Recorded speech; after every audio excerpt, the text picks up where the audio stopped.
Every single second you watch this video, the United States adds $70,843 to its national debt. That is not a typo. $70,843 per second. $4.25 million per minute. $255 million per hour. $6.12 billion per day. The total now sits at $38.4 trillion. Interest payments alone crossed $1 trillion this year for the first time in history. That is more than the entire defense budget, more than Medicare. Nearly a fifth of every dollar the government collects goes straight to interest payments on money already spent. And while this is happening, 142,000 millionaires packed up and left their home countries this year, the largest voluntary wealth migration ever recorded. Projections for next year, 165,000. They see something most people do not. This is not random. This is not new. This is a pattern that has played out the exact same way for over 2,000 years. Rome followed it, the Dutch followed it, the British followed it. And now the United States is following it, stage by stage, almost perfectly on schedule. By the end of this video, you will know exactly which stage we are in, what comes next, and how the people who understand this pattern are positioning themselves before the largest wealth transfer in modern history. Let me show you something that, once you see it, you cannot unsee. Every major empire in recorded history has followed the same sequence, same stages, same order, same outcome. It does not matter if we are talking about Rome in 265 AD, the Dutch in 1780, Britain in 1931, or America right now. The pattern is identical. Historians and economists have documented this cycle extensively. Ray Dalio calls it the big debt cycle. Others call it the rise and fall of reserve currencies. The label does not matter. What matters is the sequence. There are 7 stages. Stage 1, sound money. The empire builds wealth on a foundation of real value. Stage 2, expansion. Social programs grow, infrastructure expands. The empire spends its accumulated wealth. Stage 3, overextension. Military costs rise. The empire debases its currency to pay the bills. Stage 4, resource grabs. The empire acquires hard assets to prop up a weakening system. Stage 5, loss of confidence. Wealth flees. Foreign holders diversify away from the empire's currency. Stage 6, fiscal dominance. Debt grows so large it controls monetary policy. The central bank is trapped.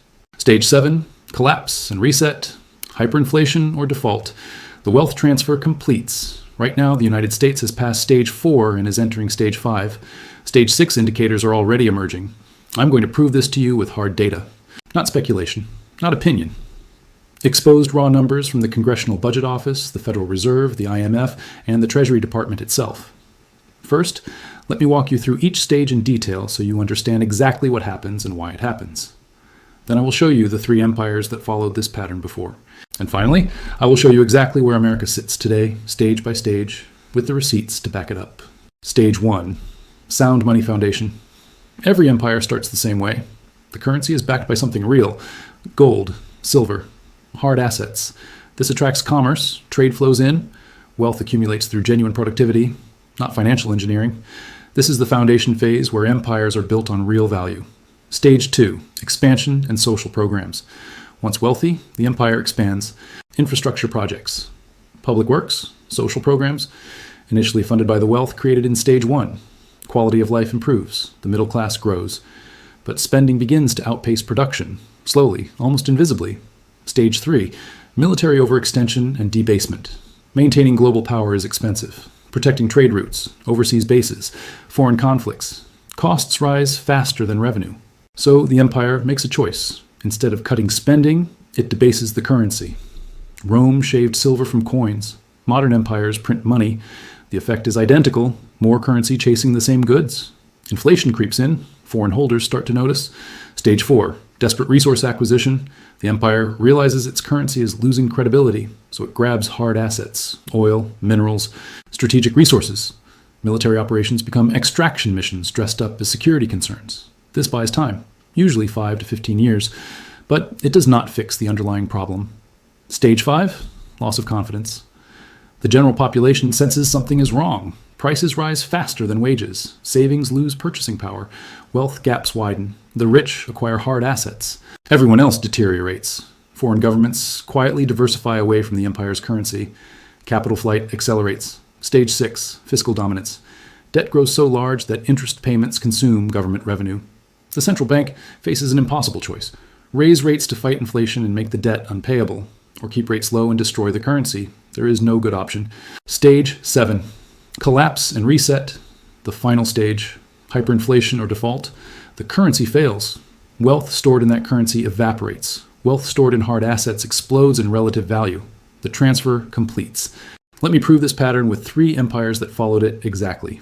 Rome, the empire that dominated the Mediterranean for 500 years. At its peak, the denarius was the global reserve currency. In 64 AD under Nero, it contained 94% silver, real money, real value. But Rome was expensive. Military campaigns across 3 continents, barbarian threats. So they debased the currency by 100 AD, 85% silver. By 200 AD, 50% silver. By 265 AD, the denarius contained 0.5% silver. Prices exploded 1,000% across the empire. Soldiers demanded higher pay. Taxes soared. Trade collapsed. By 476 AD, the Western Roman Empire ceased to exist. The Dutch Empire. The 17th century Dutch Golden Age made the guilder the world's first modern reserve currency. The Dutch East India Company was worth $7.9 trillion in today's dollars. But maintaining colonies and naval fleets drained resources. Internal fighting erupted. Then came the Fourth Anglo-Dutch War in 1780. Britain attacked Dutch shipping and strangled their trade routes. The war bankrupted the Dutch. The guilder lost its reserve status. Wealth transferred from Dutch holders to British holders. The British Empire. At its peak, Britain controlled 25% of the world's landmass. The pound sterling dominated global trade for 200 years. But by 1900, maintaining the empire cost more than it produced. World War I forced heavy borrowing from the United States. By 1931, Britain abandoned the gold standard. The pound was devalued. By 1944, at Bretton Woods, the dollar replaced the pound as the global reserve currency. The transition took over 20 years. Those holding pound-denominated assets watched their wealth erode. Those who diversified into dollars and hard assets preserved purchasing power. 3 empires, different centuries, different technologies, same pattern, same stages, same outcome. Now, let me show you where America sits in this cycle today. Let me walk you through America's progression stage by stage. No speculation, just data. Stage 1, sound money. America established this at Bretton Woods in 1944. The dollar was linked to gold at $35 per ounce. All other currencies pegged to the dollar. The United States held 2/3 of the world's gold reserves. This was the foundation. Stage 2, expansion. Post-World War II, America built Social Security, Medicare, Medicaid, the interstate highway system, funded by genuine economic growth, manufacturing dominance, trade surpluses. The middle class exploded. Real prosperity from real productivity. Stage 3, debasement, Vietnam, the Cold War, military bases in over 80 countries. By the late 1960s, foreign nations began exchanging dollars for gold. On August 15th, 1971, Nixon closed the gold window. The dollar became pure fiat, backed by nothing but faith. The 1970s delivered double-digit inflation. Purchasing power cut in half within a decade. Stage 4, resource acquisition. The petrodollar system in 1974 created artificial demand for dollars by pricing global oil in USD. This extended stage 3 by decades. But it was a patch, not a fix. Stage 5, loss of confidence. This is where we are now. The data is clear. The dollar's share of global foreign exchange reserves has fallen from 71% in 2000 to 58% today, the lowest level since 1994. Central banks are diversifying. Gold purchases have exceeded 1,000 tons annually for 3 consecutive years, double the decade-long average. Gold prices surged over 70% in 2025, the strongest annual gain since 1979. Meanwhile, 142,000 millionaires relocated internationally this year. The UK lost 16 out of 500 millionaires. China lost 15 in 200. They are moving to the UAE, Singapore, Switzerland, countries with zero income tax and political stability. This is capital flight in real time. Stage 6, fiscal dominance. The indicators are emerging now. National debt stands at $38.4 trillion. Interest payments hit $1 trillion this year, more than the entire defense budget, more than Medicare. The Congressional Budget Office projects interest will reach $1.8 trillion by 2035, growing faster than any other budget category. The Federal Reserve is trapped. Raise rates to fight inflation and the debt becomes unpayable. Keep rates low and the currency loses purchasing power. There is no exit that does not involve pain. BRICS nations launched a pilot gold-backed settlement system in late 2025. The bloc now represents 46% of the world's population and 37% of global GDP. They are building infrastructure to trade without the dollar. The pattern is playing out, stage by stage. Now, here's what people always say when they see this pattern.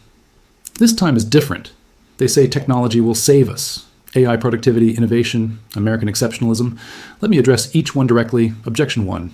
Technology will fix it. Rome had revolutionary technology for its time. Concrete, aqueducts, engineering that still stands today. Britain had the Industrial Revolution, the greatest technological leap in human history. Steam power, mechanized production, global shipping networks. Technology did not save either empire, because the problem is not productivity. The problem is the gap between spending and revenue. The United States runs deficits of 6 and 7% of GDP annually. To close that gap through growth alone would require sustained GDP growth of 5 to 6% for decades. That has never happened. It will not happen now. Objection 2. Reserve currency status protects us. The British pound was the global reserve currency for 200 years. It did not prevent decline. It delayed it. And it made the eventual fall more painful because the entire global system was tied to it. The dollar's share of global reserves has already fallen from 71% to 58% over the past 2 decades. The Congressional Budget Office projects it could fall to 45-50% by 2055. Reserve currency status is not a shield. It is a cushion that gets thinner every year. Objection 3. America can print unlimited dollars. Technically correct. The United States can print as many dollars as it wants. But printing money to pay debts is not a solution. It is a different kind of collapse. It is called hyperinflation. Weimar Germany printed money. Zimbabwe printed money. Venezuela printed money. Printing does not create wealth. It transfers wealth from people holding the currency to those who spend the new money first. The middle class gets destroyed. Savers get wiped out. The pattern holds. Objection 4. American exceptionalism. Every empire believed it was exceptional. Rome was the eternal city. Britain was the empire on which the sun never set. The Dutch invented modern finance. Each believed their success was permanent. The mathematical forces behind empire decline do not care about beliefs. Debt compounds. Interest payments grow. Confidence erodes. The pattern does not make exceptions. This time is not different. The pattern is playing out exactly as it has before. Based on historical precedent, here is the likely sequence. The next 2 to 5 years. Millionaire migration accelerates. Projections already show 165,000 relocating in 2026. Inflation remains persistent. The dollar continues weakening against hard assets. Gold pushes toward $5,000 per ounce. Central banks keep buying at elevated levels. Social tensions increase as purchasing power erodes for the middle class while asset holders prosper. BRICS nations expand their alternative payment infrastructure. The pilot gold-backed settlement system scales. More countries join or become partner nations. The dollar's share of global reserves continues its decline toward 50%. The next 5 to 10 years. This is when the pattern typically accelerates. Reserve currency status erodes significantly or faces a crisis moment. A failed bond auction, a sovereign debt downgrade, a sudden loss of foreign confidence. Capital controls become a serious discussion. Wealth taxes, exit taxes. Governments facing fiscal pressure do not let capital leave freely. The 142,000 millionaires leaving this year understand this. They are establishing optionality before the doors close. Interest payments consume an ever larger share of the federal budget. By 2035, projections show $1.8 trillion annually. That is money producing nothing. No roads, no defense, no services, just servicing past borrowing. The next 10 to 25 years, history gives us this window for the final stages. Once fiscal dominance sets in, the endgame typically takes 1 to 2 decades. The system resets, either through hyperinflation that destroys the currency's purchasing power, or through default that restructures obligations.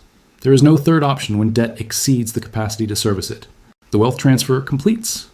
Those holding currency and fixed income assets denominated in that currency get wiped out. Those holding hard assets, productive land, commodities, and foreign diversification preserve and grow purchasing power. This is not a prediction. It is a pattern observed across every major empire collapse in recorded history. The time frame could compress if confidence breaks suddenly. It could extend if the system gets propped up longer than expected. But the direction is set. The math does not reverse itself. Here is what history tells us about surviving empire transitions. Hard assets. Every empire collapse rewarded those holding tangible assets. When Rome collapsed, landholders survived. When the Dutch guilder failed, gold holders preserved wealth. When the British pound devalued, those diversified into dollars and hard assets maintained purchasing power. Gold has risen over 70% in 2025. Central banks purchased over 1,000 tons annually for 3 consecutive years. They are not buying because they think the system is stable. They are buying because they see what is coming. This is not speculation advice. This is pattern recognition. Hard assets retain value through monetary transitions. Paper promises do not. Skills that transfer. During Argentina's multiple currency crises, those with in-demand skills adapted. Doctors, engineers, skilled tradespeople, people who could provide essential services, maintained earning capacity regardless of which currency paid them. If your income depends entirely on a single currency remaining stable, you are exposed. If your skills translate across borders and economies, you have options. Geographic optionality. There is a reason 142,000 millionaires relocated this year. They are establishing second residences, foreign accounts, international business structures, not because they are unpatriotic, because they recognize historical patterns and act rationally. When empires enter late-stage decline, capital controls follow. Exit taxes, wealth confiscation. Having optionality before these measures arrive is the difference between choice and being trapped. Currency diversification. The dollar will likely remain dominant for years, but its purchasing power will erode. Holding multiple currencies, particularly those of creditor nations or commodity-backed systems, reduces concentration risk. Swiss francs, Singapore dollars, assets denominated outside a single system. The most common mistake. People hear this analysis, understand the pattern, see the data, and do nothing. Normalcy bias. It will not happen in my lifetime. Someone will fix it. The government will not let it get that bad. The Romans did not believe their empire would fall. The British did not think the pound would lose reserve status. It happened anyway. Mathematical forces do not wait for belief. We are living through one of the most significant wealth transfers in modern history. Most people will not see it until it is too late. They will trust the system, assume things will work out, hope this time is different. History says it will not be. The pattern is playing out in real time. Stage by stage, the data is public, the trajectory is clear. The only question is which side of this transfer you will be on. If this breakdown opened your eyes, subscribe now and hit the notification bell. This story is far from over. In my next video, I'm going to show you the specific indicators that signal when we move from stage 5 to stage 6. The exact warning signs to watch, and I will reveal the 3 assets that have outperformed everything else during every historical empire collapse. Not theory. Exposed documented performance across Rome, the Dutch, the British, and every monetary reset in between. You need to see that information, because the window to position yourself is closing. The pattern does not wait, the transfer is coming, and time is running out. I will see you in the next one.